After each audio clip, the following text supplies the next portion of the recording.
আসসালামু আলাইকুম ওয়া রাহমাতুল্লাহি ওয়া বারাকাতুহু। ইন্নাল হামদালিল্লাহ ওয়াস সালাতু ওয়াস সালামু আলা রাসূলিল্লাহ। আম্মা বা'দ। ফাউযু বিল্লাহি মিনাশ শাইতানির রাজীম। ওয়া মা খালাকনাস সামাআ ওয়াল আরদা ওয়া মা বাইনাহুমা বাতিলা।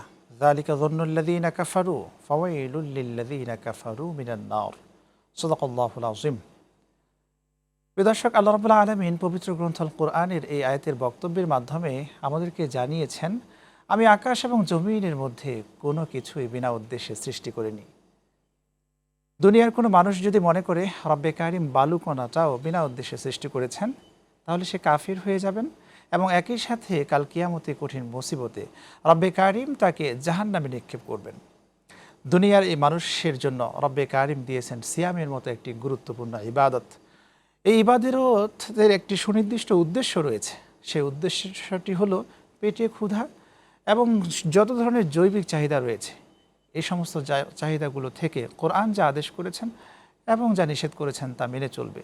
প্রশ্নটি হলো, এই রমাদান তো আমাদের থেকে বিদায়ের ক্ষণে, আজকে ২৭তম রমাদান, কতটুকুন রব্বে কারিমের হুকুম আমরা আদায় করতে পারলাম আর কতটুকুন পারিনি, এই প্রশ্ন রেখে শুরু করতে যাচ্ছি আরটিভির নিয়মিত আয়োজন প্রাণ নিবেদিত প্রশ্ন করুন অনুষ্ঠান।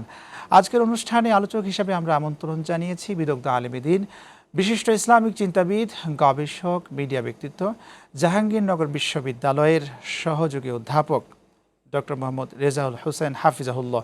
আসসালামু আলাইকুম ওয়া রাহমাতুল্লাহ। ওয়ালাইকুম আসসালাম ওয়া রাহমাতুল্লাহি ওয়া বারাকাতুহু। কেমন আছেন উস্তাদ? আলহামদুলিল্লাহ, আলহামদুলিল্লাহ, শুকরান, জাযাকাল্লাহ। আলহামদুলিল্লাহ। প্রিয় দর্শক, আজকের মেহমানের সাথে আমরা পরিচয় হলাম। আজকের আলোচ্য বিষয়ে আমরা রেখেছি পবিত্র মাহে রমাদানের শেষ দশকের উপরে। আলোচনা করতে চাই, রমাদান যদি শেষ হয় জুমাবারে, অর্থাৎ জুমার দিন জুমার সালাত কিভাবে আদায় করবেন এবং একই সাথে সালাত কিভাবে আমরা পড়ব ঈদুল ফিতরের, এই বিষয়ের উপর প্রশ্ন রাখতে পারেন এবং একই সাথে প্রশ্ন রাখতে পারেন সাদাকাতুল ফিতরের উপর। রমাদানের শেষে আমরা সাদাকাতুল ফিতর আদায় করি কিভাবে, নবী করিম সাল্লাল্লাহু আলাইহি ওয়াসাল্লাম সাদাকাতুল ফিতর আদায় করেছেন, এই বিষয়টির উপর প্রশ্ন রাখুন জীবন ঘনিষ্ঠ নানা ধরনের টিভি স্ক্রিনে দেখানো নম্বরে। আপনার জীবনে যেখানে কোরআন এবং সুন্নাহর সমাধানের প্রয়োজন, সেখান থেকেই প্রশ্নটি করুন। আমরা কোরআন, সুন্নাহ এবং বিজ্ঞান ভিত্তিক আপনাদের করা প্রশ্নের উত্তর দেবার চেষ্টা করব ইনশাআল্লাহ। প্রিয় দর্শক, একই সাথে আরটিভি ফেসবুক পেজ এবং আরটিভি ইসলামিক শো ফেসবুক পেজেও সরাসরি সম্প্রচার করা হচ্ছে। সেখানেও আপনার পছন্দের প্রশ্নটি লিখুন, সেখান থেকে প্রশ্ন সংগ্রহ করে আমরা উত্তর দেবার চেষ্টা করব ইনশাআল্লাহ। জি, আলহামদুলিল্লাহ, রব্বে কারিমের কাছে শুকরিয়া আদায় করছি, যিনি আমাদেরকে পবিত্র মাহে রমাদানের একেবারে শেষ দিকে উপনীত করেছেন। শেষ দশকের আজকের ২৭শে রমাদান, রব্বে কারিম যদি আমাদের নাসিবে লিখে থাকেন তাহলে আরও ৩টি রমাদান আমরা পেয়ে যাব ইনশাআল্লাহ। আজকের দিনে আমরা আলোচনা করতে চাই, যখন একেবারেই সময়টা আসছে যে সাদাকাতুল ফিতর আদায় করতে হয়, প্রথমে কয়েকটি প্রশ্ন রাখি যে নবী করিম সাল্লাল্লাহু আলাইহি ওয়াসাল্লাম কীভাবে সাদাকাতুল ফিতর আদায় করেছেন, এই প্রক্রিয়াটা কি এবং কয়দিন আগে তিনি দিয়েছেন, সাহাবাদের আমল কেমন ছিলেন? আলহামদুলিল্লাহ, আসসালাতু ওয়াসসালামু আলা রাসূলিল্লাহ। আপনাকে ধন্যবাদ। আসলে হৃদয় ভারাক্রান্ত মন নিয়েই আমরা এখন কথা বলছি। আপনিও সেই সুরেই কথা শুরু করেছেন। রমাদান বিদায় নিচ্ছে আমাদের, মানে একেবারে শেষ মুহূর্তে আমরা। আর সত্যিই কিন্তু রমাদান যখন বিদায় নেয়, একজন মুমিনের অন্তর কিন্তু একটা যেটা বলা হয় যে একটা খুব একটা বিষাদময় হয়ে যায় এবং আমাদের মধ্যে এই ফিলিং কাজ করে যে কী যেন একটা চলে যাচ্ছে। এখন রমাদান যখন চূড়ান্তভাবে চলেই যায়, শাওয়ালের যখন ঈদুল ফিতর চাঁদ উদিত হয়, তখন থেকে মনে হয় যেন আমরা কী যেন মিস করলাম। এটা মুমিনের অন্তরে সবসময় নাড়া দিবে যদি আমরা প্রকৃত মুমিন হয়ে থাকি। তো যেটি আপনি বলেছেন যে আমাদের শেষ পর্যায়ে যে ইবাদতগুলি এবং যেগুলি আমাদের অনিবার্যভাবে করতে হয়, তার মধ্যে আপনি বলেছেন সাদাকাতুল ফিতর। এবং আরেকটি প্রশ্ন রেখেছেন আপনি, সেটা হচ্ছে যে আমাদের যদি আল্লাহ তাআলা তৌফিক দেন, আল্লাহ তাআলা যদি এমন অবস্থা হয় যে 29টি রোজা, তাহলে হয়তো বা ঈদের সলাত এবং জুমার সলাত একই দিনে হবে, তো জুমার দিনে। আর যদি ঈদের চাঁদ দেখা না যায়, 30টি রোজা সম্পন্ন হয়, তাহলে হয়তো শনিবার হবে। এভাবে ভরপুর বেঁচে থাকাটাই জীবন, আর জীবনের স্বাদের অনিবার্য সঙ্গী প্রাণ, ইনশাআল্লাহ বিতৌফিকিল্লাহ। তো আমি প্রথমে আপনার ওই প্রশ্ন উত্তর দিতে চাই। দ্বিতীয়টি, যে একই দিনে যদি জুমা এবং ঈদ যদি পড়ে যায়, তাহলে কিভাবে আল্লাহ রাসূল সাল্লাল্লাহু আলাইহি ওয়াসাল্লাম আদায় করতেন। তো এরকম হাদিস বেশ কিছু হাদিস পাওয়া যায়। তার মধ্যে সহিহ বুখারী এবং মুসলিমের বর্ণনার হাদিসে আমরা বলছি, রাসূলুল্লাহ সাল্লাল্লাহু আলাইহি ওয়াসাল্লাম বলেছেন যে যখন ঈদের সলাত এবং ঈদের জুমা হয়ে যায়, সূরা আ'লা এবং গাশিয়া তিনি প্রথম রাকাত, দ্বিতীয় রাকাতে জুমার সলাত এবং ঈদের সলাত আদায় করতেন এবং দুই নামাজেই তিনি আদায় করতেন এই দুটি সূরা দিয়ে। এই হাদিসের মাধ্যমে, মুসলিমের বর্ণনা হাদিসের মাধ্যমে আমরা বুঝতে পারি রাসূল সাল্লাল্লাহু আলাইহি ওয়াসাল্লাম দুটি নামাজই কিন্তু আদায় করেছেন। সেই বর্ণনার হাদিস। আরেকটি হাদিসে পাই, সেটি হচ্ছে রাসূল সাল্লাল্লাহু আলাইহি ওয়াসাল্লাম বলেছেন কেউ যদি জুমার সালাত এবং ঈদের সালাত একসাথে হয়ে যায়, এই একটি হাদিসের বর্ণনা এসছে, কেউ যদি এমন হয় তিনি মদিনা বাইরে যারা, অর্থাৎ এমন অধিবাসী যাদের এখানে জুমা নেই, যাদের এখানে ঈদ নেই, অর্থাৎ মরুভূমিতে তার বসবাস করে, বেদুইন যারা সম্প্রদায়, তাদের ব্যাপারে আল্লাহ রাসূল সাল্লাল্লাহু আলাইহি ওয়াসাল্লাম বলেছেন যে তারা চাইলে ঈদের সালাত শেষ করে মদিনার বাইরে থেকে আগত যারা ঈদের সালাত আদায় করলো তাদের জন্য জুমা না পড়লে অসুবিধা নেই, তারা জুমা বাদ দিয়ে তারা ফেরত চলে যেতে পারে। কিন্তু আল্লাহ রাসূল সাল্লাল্লাহু আলাইহি ওয়াসাল্লাম বলেছেন আমরা কিন্তু জুমা পড়বো। সেই বর্ণনার হাদিস। তো এই বর্ণনার থেকে আমরা বুঝতে পারি যে আল্লাহ রাসূল সাল্লাল্লাহু আলাইহি ওয়াসাল্লাম দুটো সালাতকেই কিন্তু এখানে শামিল করেছেন এবং অধিকাংশ ফুকাহারা এই মতেই তারা মত দিয়েছেন এবং তারা বলেছেন যে এখানে যেহেতু জুমার সালাতটি ফরজ, এটাতে কোনো ধরনের আমাদের কোনো অপশন নেই, কোনো রুখসা নেই, আদায় করতেই হবে, এটি একটি। তবে ইমাম আহমদ ইবনে হাম্বল তিনি একটি রুখসত রেখেছেন, যে বলেছেন যে এখানে যেহেতু আল্লাহ রাসূল সাল্লাল্লাহু আলাইহি ওয়াসাল্লাম অপশন রেখেছেন, সেটাও কেউ মানে তার মতে এসছে, কিন্তু আমরা অধিকাংশ আকসার ফুকাহাদের মত আমরা নিব এবং আল্লাহ রাসূল সাল্লাল্লাহু আলাইহি ওয়াসাল্লামের হাদিসের আমরা মত নিব। সেটি হচ্ছে যে আমাদের অবশ্যই জুমার সালাত এবং যদি ঈদের দিন ঈদের সালাত হয় আদায় করে এবং জুমার সালাতের যথাসময়ে আমরা জুমার সালাত আদায় করব ইনশাআল্লাহ। আমরা সাদকাতুল ফিতর সম্পর্কে আপনার থেকে জানতে চাই যে নবী করিম সাল্লাল্লাহু আলাইহি ওয়াসাল্লাম কিভাবে এটাকে আদায় করেছেন। প্রথমত হলো এই সাদকাতুল ফিতর এটি ওয়াজিব, অবশ্যই পালনীয় এবং এটি আল্লাহ রাসূল সাল্লাল্লাহু আলাইহি ওয়াসাল্লাম বলেছেন যে আদায় করার নিয়ম হলো যে আমারা আন তুআদ্দিয়া বিহা ক্বাবলা খুরুজিন নাস ইলা সালাত, অর্থাৎ ঈদের সালাতের আগেই আমাকে এই সাদকাতুল ফিতরটা আদায় করতে হবে। এখন এই সাদকাতুল ফিতরের এর গুরুত্বটা কি আমি খুব সংক্ষেপে আমি বলবো। আল্লাহ রাসূল সাল্লাল্লাহু আলাইহি ওয়াসাল্লাম একটা চমৎকার হাদিস দিয়ে আমাদেরকে বুঝিয়ে দিয়েছেন। রাসূল সাল্লাল্লাহু আলাইহি ওয়াসাল্লাম বলছেন যে সাদকাতুল ফিতর হলো যে এটা তু'মাতুল লিল মাসাকিন, এটা হলো মাসাকিন গরিবদের জন্য খাবার, অর্থাৎ তাদের জন্য একটা সাপোর্ট। আরেকটি বলেছেন সেটি হচ্ছে তুহরাতুল লিস-সাইম আনির লাগবি ওয়ার রাফাস, অর্থাৎ যারা সাইম, আমরা যারা রোজা রাখলাম 30টি মাস 30 দিন ধরে পুরো মাস ব্যাপী, এখানে আমাদের অনিচ্ছা সত্ত্বেও অনেক ভুল ত্রুটি হয়ে যেতে পারে, অনেক ধরনের বিঘ্নতা হতে পারে, আমরা কেউ বলতে পারি না যে একেবারে বিশুদ্ধ পর্যায়ে আমরা সিয়াম পালন করছি। সুতরাং সেটার জন্য এই পবিত্রতার জন্য এই সাদকাতুল ফিতর দুটো ব্যাপারই আল্লাহ রাসূল সাল্লাল্লাহু আলাইহি ওয়াসাল্লাম। আপনার কাছে ফিরে আসবো, খুব চমৎকার আলোচনায় আছি মাশাআল্লাহ। প্রিয় দর্শক, আপনারা দেখছেন আরটিভির নিয়মিত আয়োজন প্রাণ নিবেদিত প্রশ্ন করুন অনুষ্ঠান। এ পর্যায়ে একটি বিরতি নিচ্ছি, আমাদের সঙ্গেই থাকুন, ফিরছি একটু পরে ইনশাআল্লাহ।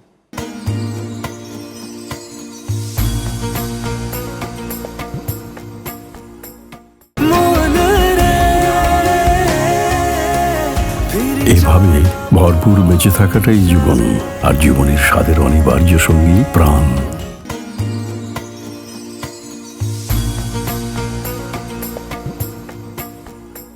প্রিয় দর্শক, বিরতির পর ফিরে এলাম আপনাদের প্রিয় অনুষ্ঠানে। আপনারা দেখছেন আরটিভির নিয়মিত আয়োজন প্রাণ নিবেদিত প্রশ্ন করুন অনুষ্ঠান। আপনাদের করা প্রশ্নের উত্তর দিচ্ছেন আজকে জগন্নাথ বিশ্ববিদ্যালয়ের আমাদের সকলের প্রিয় সহযোগী অধ্যাপক ডক্টর মোহাম্মদ রেজাউল হোসেন স্যার। অসংখ্য ধন্যবাদ, আপনি খুব চমৎকার আলোচনা করছেন আলহামদুলিল্লাহ। যে বিষয়ে আমরা আলোচনায় আছি, রমাদানের একদম শেষ পর্যায়ে এসে সারা মাস জুড়েই কিন্তু আমরা দর্শকের বিভিন্ন ধরনের করা প্রশ্নের উত্তর দিয়েছি আলহামদুলিল্লাহ। আরটিভিকে ধন্যবাদ জানানোই উচিত যে তারা এইরকম চমৎকার একটি আয়োজন করেছেন, যার ফলশ্রুতিতে যে সমস্ত লোকেরা কোরআন সুন্নাহ জানে না তারা জানার একটা সুযোগ পেয়েছেন এবং সেই মাফিক তাদের জীবনকে তারা গঠন করার একটি সুবর্ণ সুযোগ তৈরি করে দিয়েছেন। সেজন্য আরটিভিকে আমরা কিন্তু ধন্যবাদ দিতেই পারি। আমাদের সাথে একজন দর্শক যুক্ত হয়েছেন, ফোনটা নিয়ে আসি। আসসালামু আলাইকুম ওয়া রাহমাতুল্লাহ। কে কোথা থেকে যুক্ত হয়েছেন নাম বলে প্রশ্ন করুন। জি হুজুর, আসসালামু আলাইকুম হুজুর। ওয়া আলাইকুম আসসালাম, প্রশ্ন করুন। মাসুম কুমিল্লার ধর্মপুর থেকে। প্রশ্নটি পবিত্র কোরআন থেকে সূরা কাহাফ আয়াত ৮৬ অধ্যায় ১৮। সূরা কাহাফ আয়াত ৮৬। জুলকারনাইন দেখলেন সূর্যকে অস্ত যাইতে কংকিল জলোচ্ছ্বাসে নোংরা পানিতে। জুলকারনাইন দেখলেন সূর্যকে অস্ত যাইতে কংকিল জলোচ্ছ্বাসে নোংরা পানিতে। আমার প্রশ্ন জুলকারনাইন কে এবং কিভাবে সে নোংরা পানিতে সূর্যকে অস্ত যাইতে দেখলেন, এই সম্পর্কে যদি জানেন ওকে, বলবেন। আসসালাম। জি অসংখ্য ধন্যবাদ। আপনি আমাদের সাথে প্রতিনিয়তই যুক্ত হচ্ছেন, খুব গুরুত্বপূর্ণ প্রশ্নগুলো করছেন। আজকে আমরা আলোচ্য বিষয়ে ছিলাম একেবারে রমাদানের শেষ দশকের করণীয় বর্জনীয়। এরপরেও আপনি যে আমাদের সাথে যুক্ত হয়েছেন, অসংখ্য ধন্যবাদ আপনাকে। আপনি যদি চান এই প্রশ্নের উত্তর দিতেও, যে সাবজেক্টের বাইরে যদি আপনি দিতে চান। কোনো অসুবিধা নেই। হ্যাঁ। আমি পুরো প্রশ্নটি বুঝতে পারিনি উনি কি আচ্ছা। বলেছেন। উনি সূরা কোরআন কাহাফ থেকে উনি আমি প্রশ্ন ভাইকে করেছেন। উদ্দেশ্য করে বলবো যে জুলকারনাইন, আল্লাহ তাআলা কোরআনে সূরা আল কাসাস এই সম্পর্কে একটু বলে রাখি যে এই শব্দের অর্থ হলো ঘটনা। হ্যাঁ, আল্লাহ তাআলা কোরআনে কিন্তু এরকম অসংখ্য ঘটনা বর্ণনা দিয়েছেন। জুলকারনাইন থেকে শুরু করে আরো অসংখ্য ঘটনা। এখানে মেসাল উনি যেটা বলতে চেয়েছেন, এখানে পানি মানে অর্থাৎ এমন কিছু ঘটনার মধ্য দিয়ে মেসাল দিয়েছেন এবং আল্লাহ তাআলা এই মেসালগুলো কি থেকে বোঝানো শিক্ষা হয়েছে? রেখেছেন। কি শিক্ষাটা রেখেছেন মূলত এটি উনি জানতে চেয়েছিলেন। আরো একজন দর্শক যুক্ত হয়েছেন জি, আমাদের ইনশাআল্লাহ। সাথে। আসসালামু আলাইকুম প্রিয় দর্শক, কে কোথা থেকে যুক্ত হয়েছেন নাম বলে প্রশ্ন করুন। ওয়ালাইকুম আসসালাম। আমি ঈশ্বরদী থেকে বলছিলাম।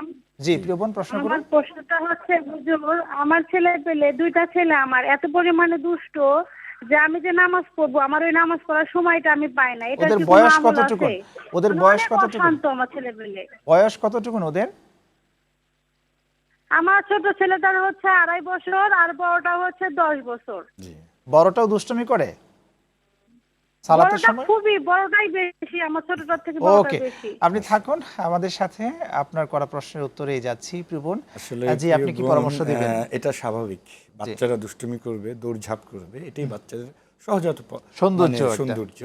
এবং আল্লাহ রাসূল সাল্লাল্লাহু আলাইহি ওয়াসাল্লাম যখন সালাত আদায় করতেন, তার নাতিদ্বয় হাসান রাদিয়াল্লাহু তাআলা হুসাইন, তারাও কিন্তু আল্লাহ রাসূল সাল্লাল্লাহু আলাইহি ওয়াসাল্লাম কাঁধে চড়ে বসতেন এবং নামাজে বিলম্ব করতেন। রাসূল সিজদা পড়ে যেতেন, আল্লাহ রাসূল সাল্লাল্লাহু আলাইহি ওয়াসাল্লাম কাঁধে তারা উঠে বসতেন। এটা নয় 2.5 বছর শিশুদের জন্য এমনটা হয়, কিন্তু যে 10 বছর তাকে কিভাবে কন্ট্রোলে নিয়ে আসবে? তাকে একটু বোঝাতে হবে এবং তাকে মোটিভেট করতে হবে। আমরা আসলে সন্তান যে প্যারেন্টিং এর একটা বিষয় আছে এবং বাচ্চাদেরকে যে করে গাইড করতে হয়, শাসন করতে হয়, আমরা অনেক সময় এটা করি না। এটা খুব ইম্পর্টেন্ট। ইসলামের যে নির্দেশনা সেটা হচ্ছে বাচ্চাদের সাথে সবসময় আমাদের তাদেরকে মোটিভেশনাল কথা বলতে হবে। হ্যাঁ, শাসন আমি করব এবং সলাতের ব্যাপারে তো আল্লাহ রাসূল বলেছেন যে একটা পর্যায়ে যখন সলাতের ব্যাপারে শাসনের কথা বলা আছে, একটু প্রহারের কথা বলা আছে, কিন্তু তার মানে এই না যে আমি সবসময় তাকে বাচ্চাকে মারধর করব, তাকে করব, বকা দিব, এরকম না। আমরা প্রথমত প্যারেন্টিং এর যে গুরুত্বপূর্ণ এবং এটি ইসলামের আলোকেই আমরা তাকে সাজেশন দিচ্ছি যে তাকে মোটিভেট করা, বোঝানো, বারবার বোঝানো, একবার হচ্ছে না বারবার বোঝানো এবং ধৈর্যের সাথে। আমরা উত্তর পেয়েছি। আরো একজন দর্শক যুক্ত হয়েছেন। যে শুকরিয়া। আসসালামু আলাইকুম প্রিয় দর্শক, কে কোথা থেকে যুক্ত হয়েছেন নাম বলে প্রশ্ন করুন। ওয়ালাইকুম আসসালাম। আমি মেহেরপুর থেকে মোহাম্মদ নজরুল ইসলাম। একটু লাউডলি বলুন। জি, কথা হচ্ছে যে আমি যে ইমামের পিছনে নামাজ পড়ি, ইমাম যেমন মাদ্রাসার শিক্ষক বা মাদ্রাসা পড়া না, এমনি লোকাল লাইন পড়া। তো কোরআন শরীফ হয়তো কিভাবে শিখেছে জানি না, বাংলা হয়তো পড়ি শিখেছে, কিন্তু মাদের হরফ, গুন্না, অন্যান্য আইন মানে তার বিশুদ্ধ তিলাওয়াত না। হামদের আপনার প্রশ্নটি আমরা বুঝেছি। বাদ দিয়ে পড়ে। তো এই ইমামের পিছনে নামাজ কিভাবে পড়বে সঠিক? ওকে, আপনি থাকুন আমাদের সাথে। খুব চমৎকার একটি প্রশ্ন করেছেন। আমাদের সমাজে কিন্তু এটাও দেখছি, খুব গুরুত্বপূর্ণ যে বিষয়। দেখছি যে একজন ইমাম তার বিশুদ্ধ তিলাওয়াত থাকবে না, তার পিছনে মুক্তাদের সালাতের কি অবস্থা হবে যদি বলতেন। আমি অবশ্যই বলবো যে ইমাম নিয়োগের ক্ষেত্রে, ইমাম নির্বাচনের ক্ষেত্রে প্রথম শর্তই হচ্ছে বিশুদ্ধ কোরআন তেলাওয়াত, সহিহ তেলাওয়াত। যদি এমন ইমাম না পাওয়া যায় তাহলে অবশ্যই আমাদেরকে অশুদ্ধ ইমাম দিয়ে পড়াবো, এরকম কোনো সুযোগ নেই। আচ্ছা, অর্থাৎ আমাকে অবশ্যই শুদ্ধ তেলাওয়াতকারী ইমাম নির্বাচন করতে হবে, কোনো বিকল্প নেই, কোনো অপশন নেই। অশুদ্ধ তেলাওয়াত দিয়ে, গায়রে সহিহ তেলাওয়াত দিয়ে কখনো ইমামতি কেন, আমি মুক্তাদি হিসেবেও আমি পিছনে আমার যে তসবিহগুলো পড়বে সেখানেও অশুদ্ধ হওয়ার কোনো গায়ে সহি হওয়ার কোনো সুযোগ নেই। মানে সবার জন্য বিশুদ্ধতা সবার জন্য, ইমামের জন্য। জন্য তো অবশ্যই। সাধারণ এবং মানুষ ইমামের যে ক্রাইটেরিয়া বলা যায় তার মধ্যে প্রথমেই কিন্তু বিশুদ্ধ তেলাওয়াত। বিশুদ্ধ তেলাওয়াত। তো সুতরাং মুক্তাদির জন্য বিশুদ্ধ তেলাওয়াত, কোনোভাবেই অশুদ্ধ তেলাওয়াত। উত্তর পেয়েছি, শুকরান, অসংখ্য ধন্যবাদ। একজন দর্শক যুক্ত হয়েছেন। আসসালামু আলাইকুম প্রিয় দর্শক, কে কোথা থেকে যুক্ত হয়েছেন নাম বলে প্রশ্ন করুন। আমার নাম আবু তাহের, চট্টগ্রাম থেকে। জি জি। হ্যাঁ, আমি প্রশ্নটা, একজন আলেমকে সাদকা দেওয়া যাবে কিনা না বলে, কিন্তু উনি অভাবী। উনি গত জুমাবারে আমাদের মসজিদে খুতবার শেষে এহসান চেয়েছেন, উনি উপাসন করবে ঈদের পরে। ওকে, কিছু সাদকা দেবো আমি, তাকে দেয়া যাবে কিনা, একজন ইমাম সাহেবকে সাদকা দেওয়া যাবে কিনা, সাদকা অর্থাৎ দান করা যাবে কিনা একজন জি ইমাম সাহেব? ভাই, ভালো প্রশ্ন করেছেন। তিনি যদি অভাবগ্রস্ত হন, ঋণগ্রস্ত হন, আলেম হতে পারেন, এমন অসহায় দুরবস্থায় পড়তেই পারেন, যে করতেই পারেন। এই প্রশ্নটা আরো একটু বিস্তারিত আপনার থেকে শুনবো, কিন্তু একটা বিরতি নিয়ে আসি। ইনশাআল্লাহ। প্রিয় দর্শক, আপনারা দেখছেন আরটিভি নিয়মিত আয়োজন প্রাণ নিবেদিত প্রশ্ন করুন অনুষ্ঠান। সময় হয়ে গেল আরো একটি বিরতি নেবার, আমাদের সঙ্গেই থাকুন, ফিরছি একটু পরে ইনশাআল্লাহ।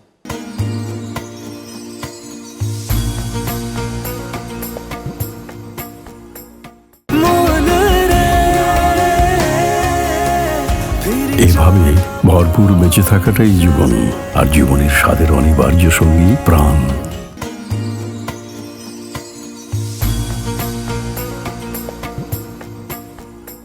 প্রিয় দর্শক, বিরতির পর ফিরে এলাম আপনাদের প্রিয় অনুষ্ঠানে। আপনারা দেখছেন আরটিভির নিয়মিত আয়োজন প্রাণ নিবেদিত প্রশ্ন করুন অনুষ্ঠান। আজকের অনুষ্ঠানে আলোচনায় আছেন জগন্নাথ বিশ্ববিদ্যালয়ের ইসলামিক স্টাডিজ বিভাগের সহযোগী অধ্যাপক ডক্টর মোহাম্মদ রেজাউল হোসেন হাফিজাহুল্লাহ। আলোচনা করছি রমাদানের শেষ দশকের আমলগুলো নিয়ে ইনশাআল্লাহ। যে একজন দর্শক আমাদের থেকে জানতে চেয়েছিলেন যে একজন ইমামকে দান বা সাদাকা করা যাবে কিনা। আমি যদি বিষয়টা আপনার থেকে উত্তরটা এইভাবে করে চাই, আমরা সেই দানটাকে গিফট হিসাবে দিতে পারি কিনা? জি, আপনি যদি ভালো বলেছেন। তার আগে আমাদের নিজেদেরকে প্রশ্ন করা দরকার যে আমাদের ইমাম, আমাদের খতিব, একজন আলেম, তিনি এই অবস্থায় পড়বেন কেন? ইয়েস, আমাদের সমাজের প্রত্যেকটি ব্যক্তির দায়িত্ব হলো তাকে সম্মানজনক জায়গায় সম্মানই দেয়া এবং তাকে এই ধরনের পরিস্থিতি যে পড়তে নয় সে ব্যবস্থা রাখা এবং সচ্ছলতা তাকে নিয়ে আসা, স্বাবলম্বিতে তাকে নিয়ে আসা। কিন্তু আনফরচুনেট কিন্তু মোহতারাম আমরা দেখি আমাদের দেশের যারা ইমাম, খতিব, প্রত্যন্ত বিভিন্ন জায়গাতে তারা মানবেতর জীবনযাপন করে, তারা হয়তো মুখ ফুটে বলতে পারেন না, এবং যত সামান্য বেতন তাদের দেওয়া হয় সেটা একেবারেই এতই অপ্রতুল যে তাদের সংসার কিন্তু সার্ভাইভ করা খুব কঠিন। আমি অনেকের সাথে একটা মসজিদে প্রায় 2-3 হাজার মানুষ নামাজ পড়েন, সেখান থেকেই যদি তাকে একটা নির্দিষ্ট অ্যামাউন্ট দেওয়া যায় তাহলে তো তার সংসার, ভরণ পোষণ এবং সে স্টাডি করতে পারবেন। অর্থাৎ তাকে যেন এমন অবস্থায় পড়তে না হয় সেটা হলো প্রথম এই ব্যবস্থা রাখা। এক, দুই হলো যে আপনি যেটা বলেছেন যে না আমরা তাকে হাদিয়া দিতে পারি, হ্যাঁ, তার সম্মান।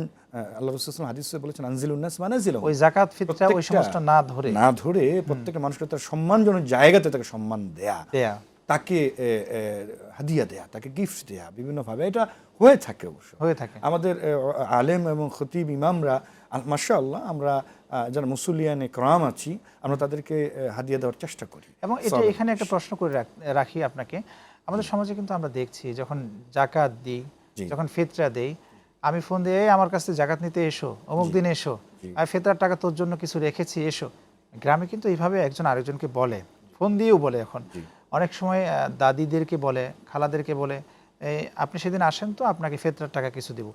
এটা কি ইসলামী শরিয়াত এইভাবে করে বলেছেন, না নিজে থেকেই দিতে হবে? গিয়ে নিজে থেকে দিতে হবে, অর্থাৎ তার এটা তো তার হাক্কুল লিসাইলি ওয়াল মাহরুম, তার অধিকার হলো তাকে প্রাপ্য জায়গা মতো বুঝিয়ে দিতে হবে। আমরা আনফরচুনেটলি যেটা, এবং আপনি লক্ষ্য করে দেখুন যে ঈদের সলাতের জামাতের আগে কিন্তু আমরা নিজেরা যে যারা মাসাকিন আছে, দুস্থ, তাদেরকে কিন্তু আমরা দিই, এভাবে দিতে হবে, একবার পৌঁছে দিতে হবে। আর এখন তো খুব ইজি, কারো কাছে দিতে হলে আমরা বিকাশ, বিভিন্ন অনলাইনে ব্যাংকিং এ খুব ইজিলি দিতে পারি, অর্থাৎ যে দিতে হয় এমন না, আমরা সেটাও দিতে পারি। আমি ব্যক্তিগতভাবে সেভাবে মেনটেন করি। যেমন যাকাতের 8% যে মাল, এই মাল আমার কাছে রাখলেই তো আমি ক্ষতিগ্রস্ত হব, এটা আমাকে পৌঁছে দিতে হবে। এবং সেক্ষেত্রে একটা জিনিস আমি বলে রাখি যে একটা ফিলসফি, মানে সাদাকাতুল ফিতরের যেটা নিয়ে একটু কথা হচ্ছে, এটার ফিলসফিটা আমাদেরকে বুঝতে হবে, যেটা হাদিসে আমরা শুরুতে বলছিলাম যে এমনভাবে দেওয়া। এবং আপনি নিসাবটা যদি আমরা বলি, নিসাবটা নিয়েও একটু বলে রাখি, আমরা অনেকে আছি যে একবার সর্বনিম্ন যেটা 110 টাকা, এটা দেওয়ার চেষ্টা করি না। এটা আমার অ্যাজ পার মাই ইনকাম ক্যাপাবিলিটি আমাকে 2805 বা 10 টাকার যেটা আছে হাই স্টুডেন্ট পনির যেটা হিসাব করে, আমাদের উচিত হবে যখন আমি বিত্তবান হই, ধনাঢ্য হই, তাহলে আমার সর্বোচ্চটুকু দেওয়া, আমি আমার উপার্জন ক্ষমতা অনুযায়ী আমার রেঞ্জ ঠিক করা। অর্থাৎ সর্বনিম্ন রুকসাত আছে 110, সেটাই দিতে হবে এমন না। তাহলে এটা এই জন্য যে অন্তত ওই টাকাটি দিয়ে কোন একটি পরিবার যেন তার ওই ঈদটা সুন্দরভাবে করতে পারে, এটা হলো সবচেয়ে বড় মানে মাহাত্ম্য, এবং এটি হচ্ছে এটার তাৎপর্য।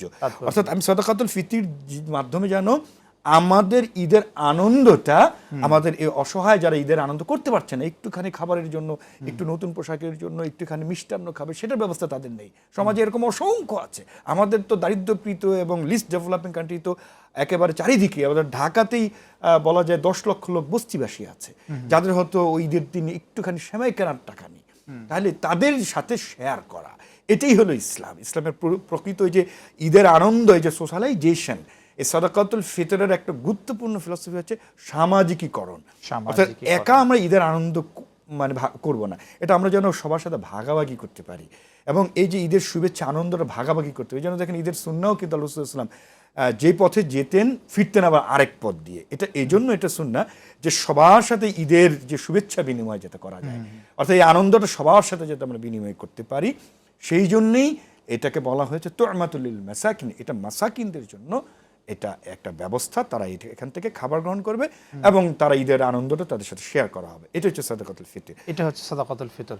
আপনি এখানে দুটি কথা বলেছেন, মানে সাদাকাতুল ফিতরের দুটি কথা বলতে দুটি উদ্দেশ্যই আপনি স্পষ্ট করে বলে দিয়েছেন আমাদেরকে। একটি হলো যে আমাদের মুমিনের যে 30 দিনের রোজার ভুলভ্রান্তিগুলো রিকভার করা, এবং আরেকটি যারা অসহায় আছে তাদের সাথে শেয়ার করা, তাদের সাথে শেয়ার করে এটাকে উদযাপন করা। খুবই চমৎকার আলোচনা। একটু পয়েন্ট অফ নোটেড আমি আরেকটু বলে রাখি, এটা যেন আবার লোক দেখানো রিয়া যেন না, এটা আমাদের মাথায় রাখতে, এটা আমাদের মাথায়, যেটা আপনি প্রশ্নটা করেছিলেন যে এই আসো, এই আমি তোমাদেরকে দেব ফিতর, আমি তোমাদেরকে দেব, ভিড় লাগিয়ে দেওয়া, যেন মনে হয় যেন উনি একটা সাদাকা, একটা বিরাট দানশীল একটা নিজেকে জাহির করা, এটা যেন না হয়। আচ্ছা, এই বিষয়টা আমাদের সমাজে কিন্তু ঘটে থাকে, যেমন শাড়ি, লুঙ্গি, এই ধরনের বিষয়গুলো যাকাতের ক্ষেত্রেও আমরা দেখি, যাকাতের ক্ষেত্রেও কিন্তু আমরা এই বিষয়গুলো দেখি। আল্লাহ মাফ করে। আপনাকে অসংখ্য ধন্যবাদ। খুব চমৎকার আলোচনায় আমরা ছিলাম। রমাদানের শেষ দশকে আপনি আমাদেরকে সময় দিয়েছেন, বরাবরের নেই। অসংখ্য ধন্যবাদ আপনাকে। শুকরান, জাযাকুমুল্লাহ খাইর। প্রিয় দর্শক, পবিত্র মাহে রমাদানের শেষের দিকে আমরা আছি। আজকে 27শে রমাদান।